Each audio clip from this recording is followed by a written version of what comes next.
So dear student, पिछले class में हमने डिस्कस किया था method of expressing concentration of solution.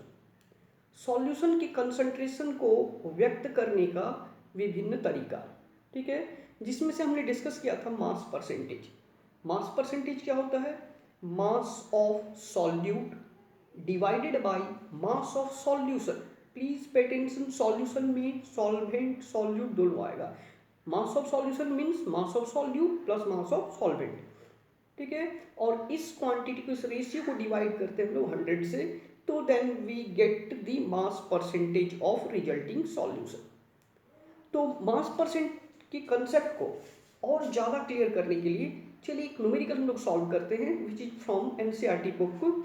This question is see NCERT book question it is 2.6।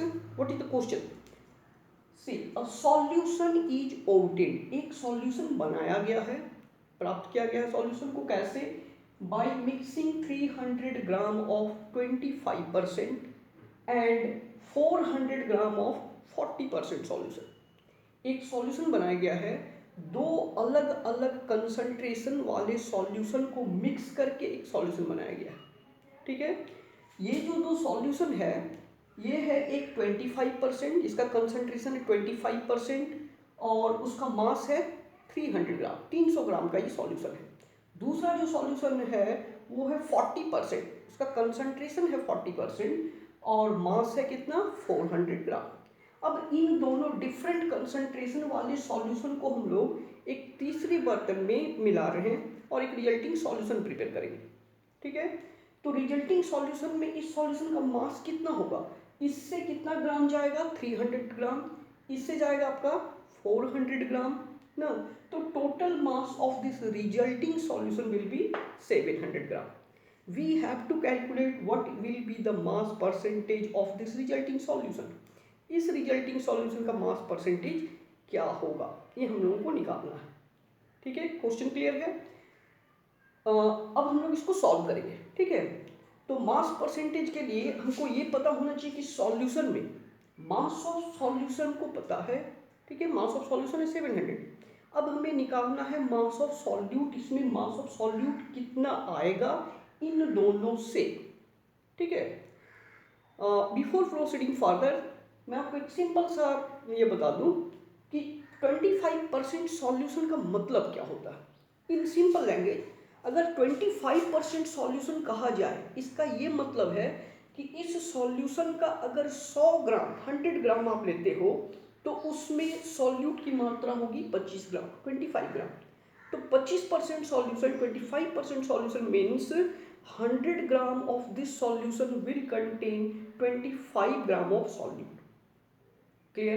In the same way, 40% solution means if we take 100 gram of this solution, sample of this solution, it will contain 40 gram of solute। यानी 100 में 40 ग्राम solute होगा, ठीक है। तो हम लोग इसी तरह से इसको स्टार्ट करेंगे न्यूमेरिकल को, ठीक है। सॉल्व कैसे करते हैं देखिए, इसको सॉल्व करेंगे हम लोग कुछ इस तरीके से। तो इस क्वेश्चन को हम लोग स्टार्ट करेंगे कुछ इस तरीके से। देखिए, जैसे कि मैंने अभी बताया 25% सॉल्यूशन का मतलब क्या होता है। 25% सॉल्यूशन मीन्स इस सॉल्यूशन के सैंपल का अगर 100 ग्राम लिया जाए तो उसमें सॉल्यूट कितना होगा? 25 gram. Means 100 gram of solution will contain 25 gram solute. तो इस तरह से 300 ग्राम में कितना होगा, that can be calculated by unitary method. हम लोग ऐसे सॉल्व करेंगे कि सिंस 25% सॉल्यूशन मीन्स इस 25% सॉल्यूशन का मतलब क्या होता है?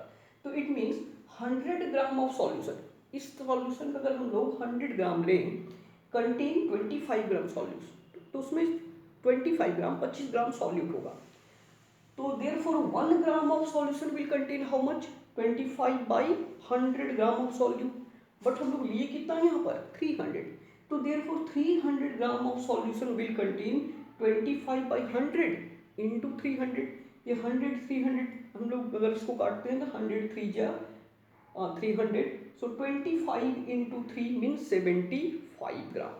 तो ये पता चल गया कि इस सॉल्यूशन से इस सॉल्यूशन से सॉल्यूट जो आ रहा है ये आ रहा है आपका कितना 75 ग्राम। ठीक है, नेक्स्ट उसी तरह से हम लोग यहाँ से निकाल सकते हैं इसको भी 40%। सिमिलरली 40% सॉल्यूशन मीन्स क्या होता है? 40% मीन्स अगर 100 ग्राम ले तो उसमें 40 ग्राम सॉल्यूट होगा। ठीक है, तो 40% of solution means 100 gram of 100 gram of solution, 100 gram of solution contain 40 gram of solute. इस तरह का सॉल्यूशन का अगर हम लोग 100 ग्राम लेते हैं तो उसमें सॉल्यूट कितना होगा? 40 ग्राम। तो therefore in 1 gram how much solute will be there? 40 by 100, but हमने लिया कितना यहाँ पर है? 400 gram. So 400 gram of this solution will contain 40 by 100 into 400। Clear? So it will come to see 40, ये 100 और 400 कट जाएगा, ये 44 जा 160 मीन्स इस सॉल्यूशन से आपका कितना सॉल्यूट जा रहा है? 160 ग्राम। क्लियर? नाउ तो अब हमारे पास टोटल मास ऑफ सॉल्यूट जो है रिजल्टिंग सॉल्यूशन में सॉल्यूट का कितना मास होगा ये हमारे पास है, ये जानकारी है। सी, इस सॉल्यूशन से 25% वाले सॉल्यूशन से कितना आया? इसमें 75 ग्राम आया। 40% वाले सॉल्यूशन को जब मिलाया गया तो उससे सॉल्यूट कितना आया? 160 ग्राम। तो इस तरह से टोटल मास ऑफ सॉल्यूट इस रिजल्टिंग सॉल्यूशन में टोटल मास ऑफ सॉल्यूट हो गया 75 प्लस 160 यानी 235 gram. Clear? So now we have total mass of solute, total mass of solution. Clear? So we can find the mass percentage. How? See, now use the formula. Hence mass percentage equal to total mass of solute divided by total mass of solution into 100।